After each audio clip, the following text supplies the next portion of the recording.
Okay. Right. Thank you, Tata-san, for the introduction. I'll get right into it. I'm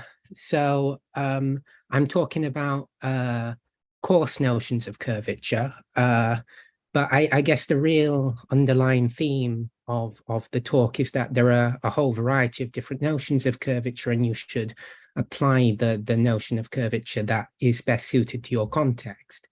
But to get some intuition about what curvature actually is, we might as well consider the simplest context in which we think about curvature, which are plane curves. A plane curve we can think as the trajectory traced out by a particle in motion in the plane. Here, the idea of curvature is very simple. A curve has curvature if it's not a straight line. And because of smoothness, we can measure the departure from straightness by looking at the acceleration of the particle. Now, there is a caveat insofar as you can have different motions of the particle which give the same trajectory. So factoring that out, you have this quantity Kp, which is the curvature of an embedded curve, and it turns out to be the reciprocal of the radius of an osculating circle. As elementary as all this is, it has two quite fundamental ideas in that. Firstly, curvature is the failure of local linear approximations, and secondly, curvature can be found by comparison with model geometries of constant curvature. We won't look at the second idea, but it's a very powerful one. So we can pretty much generalize that exactly to surfaces. So given an embedded surface in Euclidean 3 space, we can define the Gauss map by mapping each point, the Gauss map n, by mapping each point P into the sphere in such a way that we identify the tangent spaces at the points. The rate of change of the Gauss map is given by the differential, and we want a number. So we define the Gauss curvature Kp as the derivative of the differential of the Gauss map. So again, that captures the first idea of curvature as the rate of change of linear approximations. Generalizing to manifolds, the Gauss curvature is essentially sufficient. We define the sectional curvature essentially as the Gauss curvature of suitable surfaces in the manifold, we see a different way in which the sectional curvature is a correction to Euclidean approximations if we consider geodesics issuing from a point. So we've got gamma 1 and gamma 2 geodesics issuing from some point, and if we go S along gamma 1 and T along gamma 2, we've got a kind of triangle. And to lowest order in S and T, we have the cosine rule, so the Euclidean behavior, and then we have a correction dependent on the sectional curvature. In particular, positive curvature means that geodesics converge. Then in equation 2, we can define what is a priori a totally different notion of curvature in terms of the Riemann tensor. And if you look directly at the definition, this kind of measures the non-commutativity of the transport of Z around the pentagon defined by X and Y. We need a pentagon because of the Lie bracket. The Lie bracket is required to close the parallelogram defined by X and Y. But again, we can take asymptotic estimates of these quantities, and we find that the Riemann curvature is the leading order correction to the inner product, to the Euclidean value of the inner product, and in fact the Riemann and sectional curvatures are totally equivalent, despite having quite different intuitions. Again, from the Riemann curvature, we can define Ritchian scalar curvatures essentially as averages of the Riemann curvature. When taking the average, we lose information, but we also couple to the volume measure, and that coupling can be seen in the fact that Ritchian scalar curvatures control corrections to Euclidean volumes at various levels of refinement. So I've said a lot about mathematics. I just want to say that curvature plays a fundamental role in various physical applications.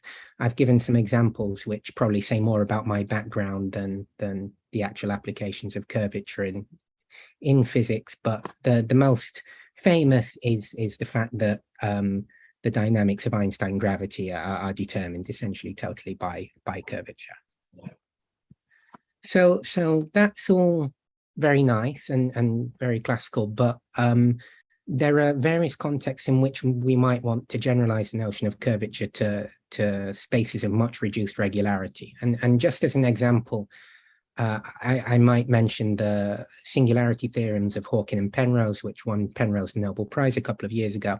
I won't go into the details, but I'll just say that some curvature bound constraint plays a fundamental role in all singularity theorems that I know of. And secondly, the natural setting for singularity theorems are in C11 manifolds. So differentiable manifolds, C11 functions are differentiable functions with locally with Lipschitz continuous derivative. Sorry, and at some level, this is the most natural context for studying singularity theorems, but even the existence of curvature becomes non-trivial in such reduced regularity spaces. As an even more extreme example, we can consider this wonderful object, the Brownian sphere, which is the scaling limit of sphere triangulations weighted by the Regge action, the discretized Einstein-Hilbert action. In some ways, this object effectively describes the structure of emergent 2D quantum spacetimes, and it's a highly fractal object. So the lesson here is that quantum fluctuations ruin the smooth structure of spacetime. Nonetheless, we might want to study the local or quasi-local geometry of this object by looking at a curvature.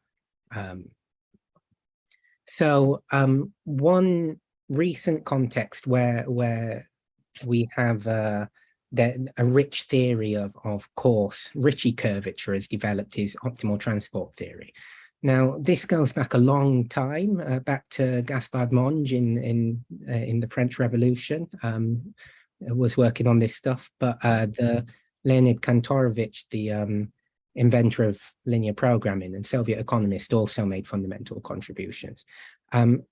I'll just say that in the past 15, 20 years, the field has undergone explosive development, largely due to the profound connections to Riemannian geometry that have been discovered. And there have been a couple of Fields medalists recently. What is optimal transport theory? We're concerned with transforming this into this as cheaply as possible, i.e., how do we redistribute some given distribution for given cost in an optimal manner? More formally, we can define a transport plan as effectively a coupling of probability measures. So a probability measure on the product space that has prescribed marginals. And then for a cost function, which tells us how much it costs to transform a unit of mass from point X to a point Y, the transport cost is the integral of the cost function with respect to the transport plan, and then the optimal transport cost is found by optimizing overall possible transport plans. This is a very general framework, but we'll specialize to metric spaces and consider metric cost functions. In particular, the Wasserstein p-distance, which is the pth root of the optimal transport cost, where the cost function is given by the pth power of the metric, defines a metric on probability spaces, and in fact it metrises the topology of weak convergence. So how this all seems quite remote from curvature, but it turns out to have quite a profound connection, and I'll try and illustrate that with this notion of Olivier curvature here.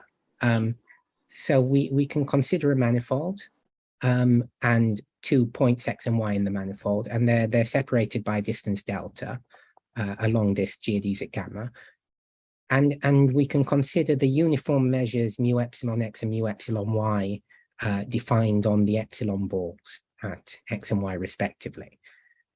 And it turns out that the Wasserstein 1 distance here between mu epsilon x and mu epsilon y admits the displayed asymptotic estimate. And you see that the Ricci curvature appears at second order as a kind of correction to the initial distance between the points x and y up to higher order terms. So the idea is that by rearranging this quantity, we can characterize up to a scalar factor, and higher order terms which disappear if we assume epsilon and delta are small. We can characterize the Ricci curvature in terms of the Wasserstein distance and the distance. Now, the Wasserstein distance only requires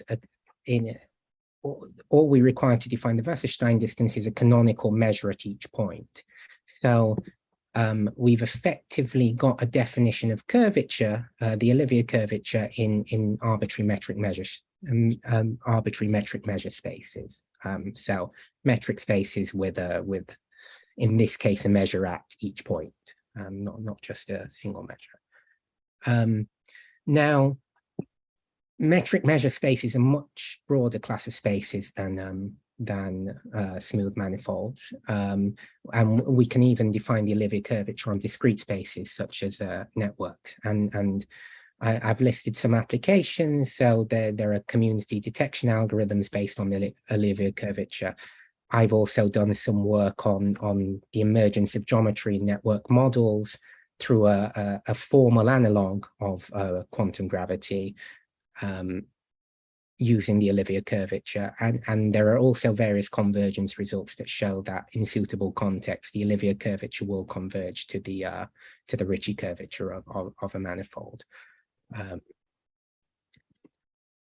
how much time do I have left? Now, there is another notion of curvature, or further notions of curvature coming from optimal transport theory, but you need slightly more structure. I wouldn't worry too much about the detail again, but the idea is now we want a cost function to be defined by minimizing some action functional defined on a suitable class of paths. And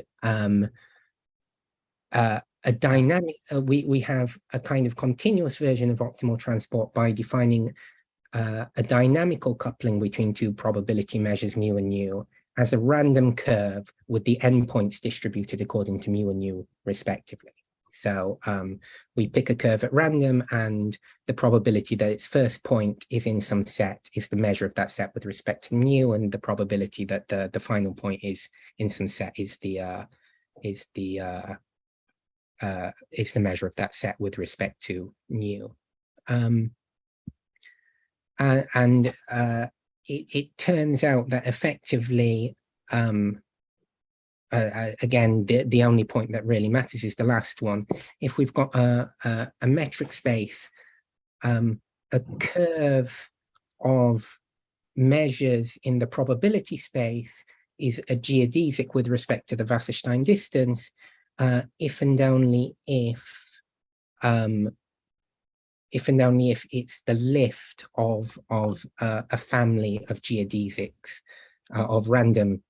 It's basically the lift of a random geodesic in the original space, and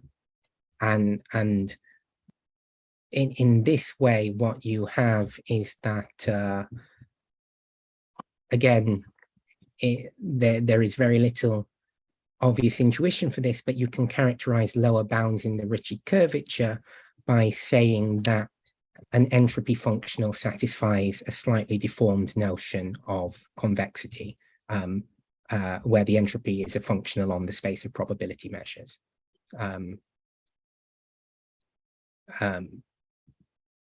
So I will wrap up there and just summarize by saying what we've kind of began with curvature as a notion of as the leading obstruction to linear or Euclidean behavior. But if we want to generalize to non-smooth contexts, at least for Ricci curvature, optimal transport theory is a very effective framework, and in particular, we've got these notions of Olivier curvature defined for the Wasserstein 1 distance for metric measure spaces, and we've got a characterization of lower curvature bounds in terms of the convexity of the entropy of entropy functionals using the Wasserstein 2 distance on length spaces, so-called length spaces.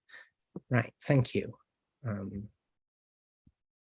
Okay, thank you very much, Christy, for very interesting talk. So, is there any questions from the audience? Or maybe from the common room? If you are at the common room and would like to ask questions, just go in front of the blackboard. And from the Zoom audience, you can just mute yourself and ask questions or raise hands. Okay, so while maybe some others are composing the questions, let me ask a question. So the content you just described reminds me of some sort of quantum physics, or in the sense of the Feynman path integral or the statistical mechanics.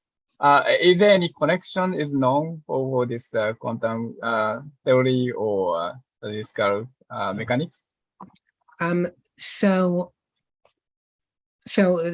Firstly, the Wasserstein distances are useful in all sorts of different contexts, and there is you can study the Wasserstein geometry of various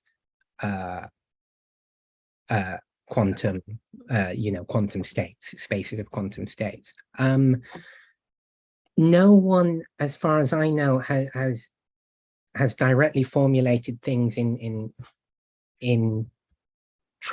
I guess you would want to try and rigorously formulate various path integrals somehow by lifting paths in original spaces into paths in the probability space. I don't know anyone who's done that precisely, but I think most of the work on optimal transport theory has been by mathematicians. I see. So far, there's recently been a bit more interest from the physics community, but it's still quite limited. Because it's relatively new, so yeah, not many physicists are acquainted with the concept. All the most interesting connections to geometry are 15 years old, let's say. There's it's not a lot of the introductions are not written in a physics friendly language, let's say. Yeah, right. so maybe you can also remind me that you started with the measure space, and you introduced the some Riemann curvatures. Then what's the Riemann curvatures sort of dimensions? In the sense we see that in four space-time dimension, we see that it's a four-dimensional Riemann curvature. And what's the dimension? So I didn't actually mention it, but there is so the mathematicians like to talk about curvature dimension conditions, which are, this is a lower bound for the curvature for manifolds up to some in a class of dimensions up to some dimension n or so on. The characterization I gave is dimension in terms of the entropy functional is dimension independent, whereas the Olivier curvature works in any Riemannian manifold of any dimension.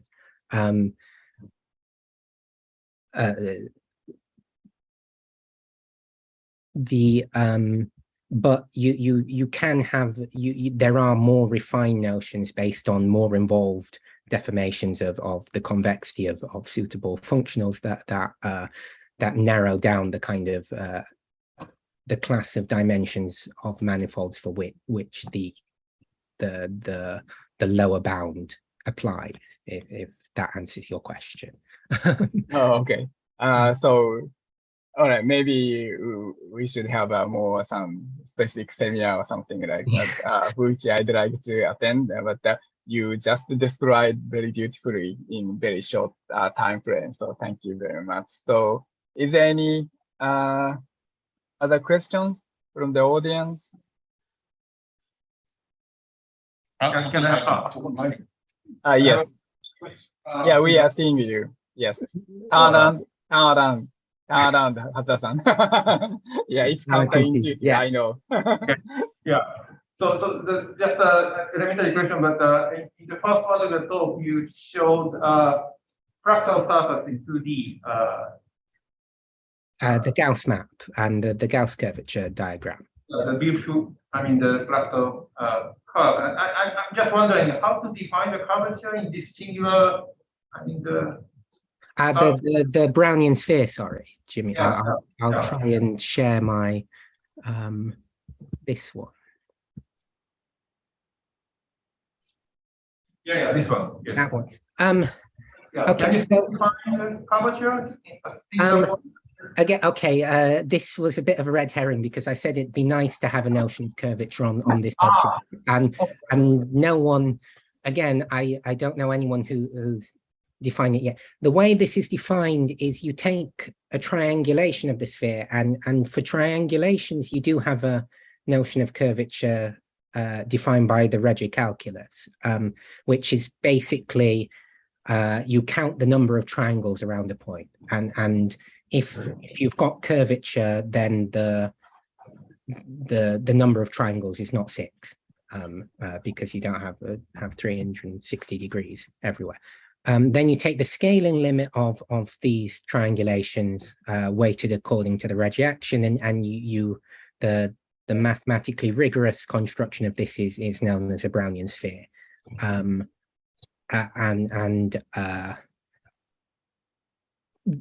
It would be, I think, it would be interested, and I know people who are very interested in trying to study this object in more detail than just these global Hausdorff dimensions and things like that. But and they were working on applying the Olivier curvature to this, but I don't think they've been successful yet, as far as I know.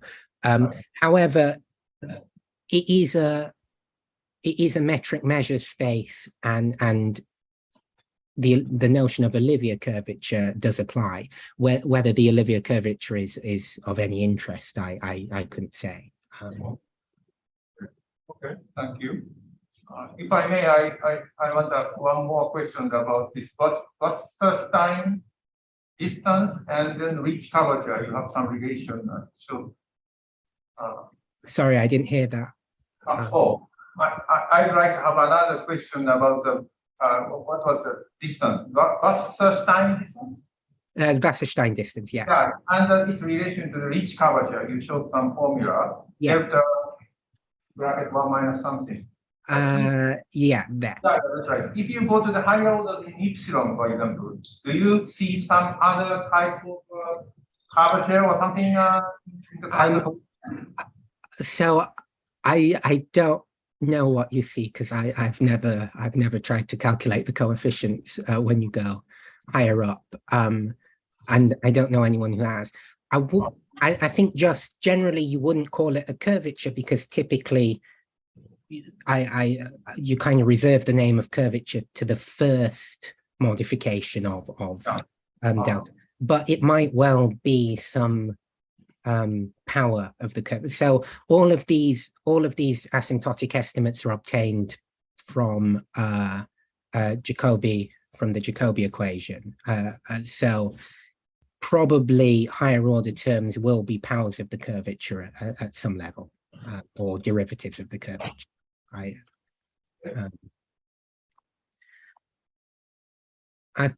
think there's a question in the chat. Yes, if you can answer that. Yeah, so do you know if there's any extension of the optimal transport theory to a case where resource to be transported may be proportionally lost during transportation? So I know that such a theory does exist. I think it's called multi-marginal optimal No, not multi-marginal. I would have to go away and look it up, but it does exist. I don't know anything about it other than the fact that it exists. But I'll try and I'll go away and send you an email. Ryosuke, isn't it? Yes, this was a question from the Ryosuke Iritani who studies biology, so there might be a very interesting application to the biology too. Yeah. Okay. Any other questions? Okay, if not, let's thank Christy again for his presentation. Thank you very much. Thanks.